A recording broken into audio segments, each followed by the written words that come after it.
antes eu queria pedir para a produção, a pergunta está relacionada aí à matéria 4, pedir para a produção colocar o vídeo para a gente aí, por favor.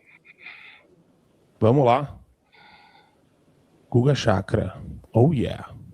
E ao classificá-los como terrorismo, isso traz uma série de consequências muito graves para o país, né, para o Brasil. No caso, o Líbano, o sistema financeiro do Líbano, que era muito elogiado, a Suíça do Oriente Médio, começou a decair justamente quando o Hezbollah passou a ser classificado como terrorista pelos Estados Unidos. O Hezbollah que é acusado pelos atentados terroristas contra a ANMI, a Embaixada de Israel em Buenos Aires, nos anos 90, e uma série de atentados dentro do Líbano. Isso impactou muito o Brasil, e a Colômbia ocorreu algo similar com as Farc. Portanto, para o Brasil é extremamente arriscado. Todos os brasileiros perderiam com essa classificação de terrorista do PCC e do Comando Vermelho, e lembrando que não é uma classificação correta. São grupos narcotraficantes, grupos criminosos, mas que não realizam violência com fins políticos. Portanto, não devem ser classificados como terroristas.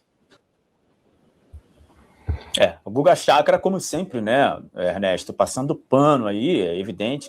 Também não vamos aqui desconsiderar que ele é um entendedor de Oriente Médio, inclusive até pelas suas origens, mas a tônica é, o Brasil, mais uma vez, fica do lado de fora da mesa, não simplesmente por não ser convidado, mas por se colocar numa condição de não querer estar do lado da justiça e do lado do bem da humanidade e simplesmente se colocar ao lado, mais uma vez, do traficante. Como se não bastasse o atual vice-presidente da República Federativa do Brasil, senhor Geraldo Alckmin, sentar ao lado de homens que, nessa altura do campeonato, já foram sumariamente eliminados pela inteligência dos Estados Unidos de Israel, o Mossad, agora o Brasil, na América Latina, encontra-se, mais uma vez, fora da mesa daqueles que querem resolver um problema que tanto nos aflige, como latino-americanos, ou sul-americanos, que eu prefiro até assim, sul-americanos. Hoje o Brasil encontra-se num beco sem saída, porque mostrou para todo mundo, inclusive para os próprios brasileiros, que não entende de política, que está do lado do tráfico de drogas, que é óbvio que tentam vender, e eu já finalizo a pergunta, essa ideia de que vai ter interferência da nossa soberania nacional, agora vamos ver o FBI subindo favela. Não se trata disso efetivamente. Se trata agora de uma visibilidade e de uma movimentação financeira, essa que aconteceu com o Hezbollah no Líbano. Inclusive, a gente tem aí o próprio escândalo do Banco Master, acaba resvalando nisso, os tentáculos financeiros, sobretudo do PCC, na Bolsa de Valores, em empresas, e isso, evidentemente, vai ser sufocado. Bom, como o senhor avalia, mais uma vez, a posição do Brasil agora ao lado das organizações criminosas, a olho nu para todo mundo ver? Pois é, Sati, olha, eu até estava pensando sobre isso hoje, como caracterizar, né? E eu me lembrava da experiência que nós tivemos no governo Bolsonaro, eu pude contribuir aí na primeira metade do governo, onde nossa política externa, qual era o desafio? Era colocar o Brasil na Aliança Ocidental e desinserir o Brasil da Aliança Totalitária. E qual que é o desafio hoje da política externa? É blindar o PCC, né, e o Comando Vermelho, quer dizer, uma certa diferença, né? Ou seja, hoje, aparentemente, essa é a tarefa que foi encomendada aí à diplomacia brasileira, né? Tenta blindar o PCC aí, isso é horrível, né? Não só a diplomacia, mas todo o sistema, né? Então, você vê o quão importante é o circuito de poder que foi construído desde os anos 90, né? Entre a esquerda, o crime organizado, o narcotráfico, o terrorismo, né, e a corrupção, né? Isso é o modelo de poder que depois, a partir do ano 2000, 2002, PT, Chaves, etc., vai se consolidando na América Latina, com o Foro de São Paulo, e o Brasil é talvez o caso mais avançado, né? Então, e isso mostra o seguinte, você não consegue mais separar, se é que algum dia conseguiu, num lado está o crime organizado, né, as grandes organizações, no outro está a política, e no outro está o terrorismo, e você separa, não, né, está tudo junto.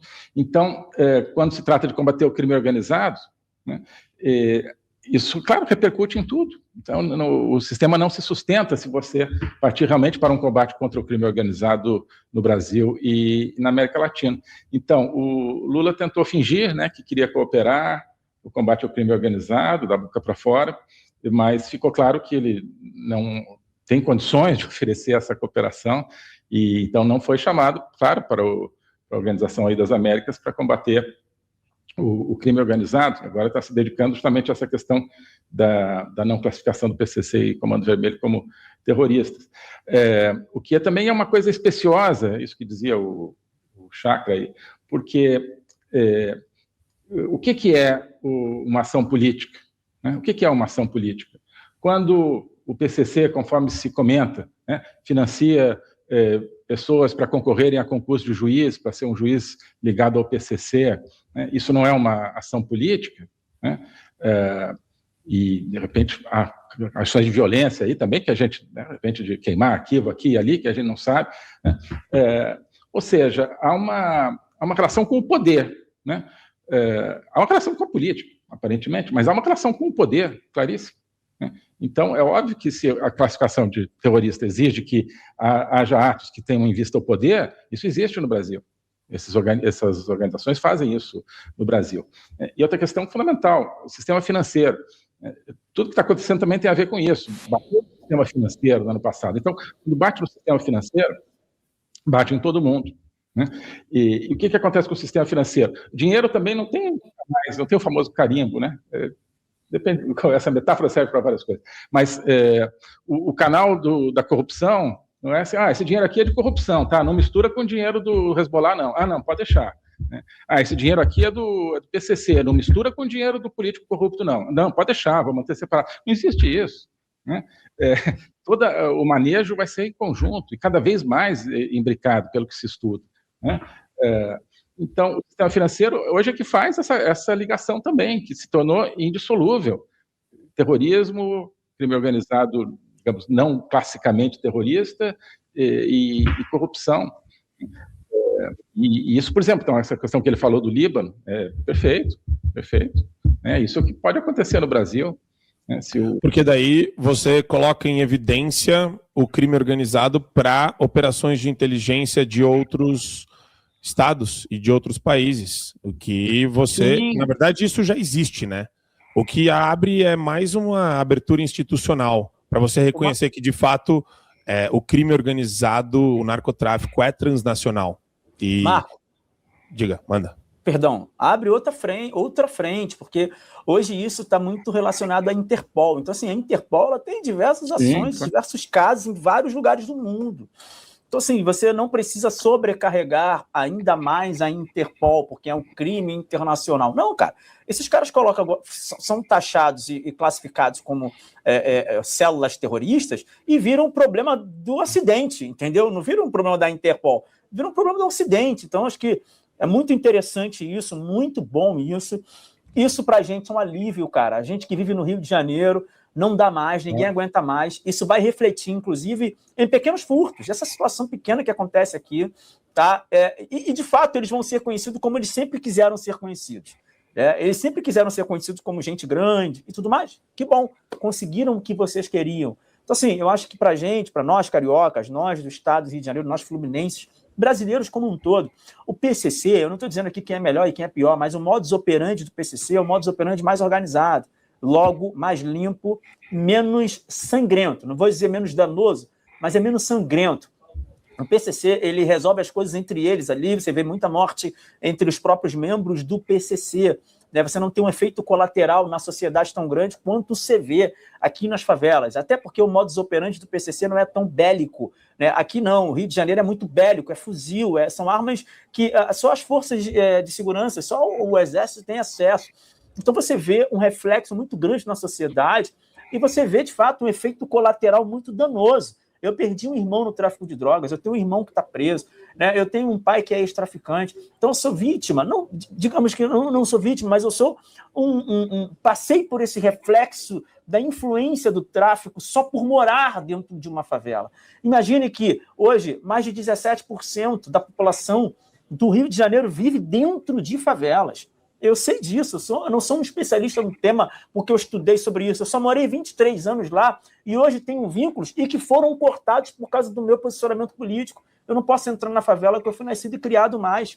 não tenho segurança para entrar nesses lugares pelo meu posicionamento político, ou seja, o Estado já não é mais soberano nas favelas. Então dizer que há uma quebra e um risco à soberania nacional é uma demagogia sem precedente. Nós já não somos soberanos no Brasil. Existe um território onde a internet não entra se não for do tráfico, onde o botijão de gás não entra se não for do tráfico, onde o galão d'água não entra se não for do tráfico. Se isso não for soberania nacional, não sei mais o que é.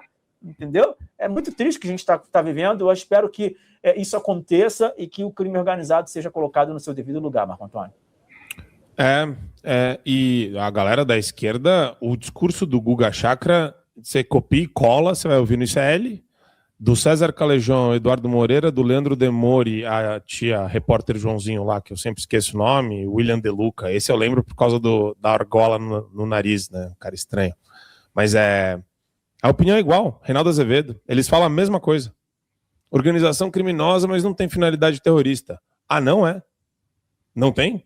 A gente consegue resgatar os episódios aí dos últimos 15 anos de terrorismo, que nem o MST é terrorista, né? É chato você ver que a esquerda nunca quer dar um instrumento legal para combater o crime verdadeiro. Eles querem fabricar o crime de transfobia. Isso daí tá para ser votado, hein? Transfobia tá para ser... Isso daí tá na... a galera das comissões lá que estão no Congresso, toda hora tem um crime que eles estão inventando. Violência de gênero, crime eleitoral. Você briga com um homem que acha que a mulher vira violência de gênero contra a mulher. Ou transfobia.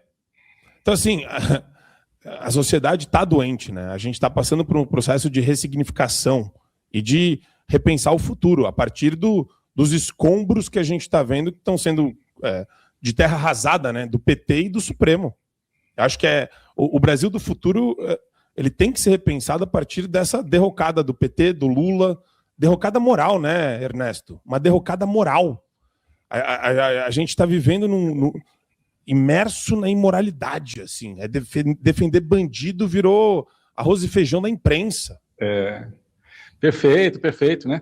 E às vezes você vê então as pessoas que são mais de centro, assim, não, temos que ir com pragmatismo, né?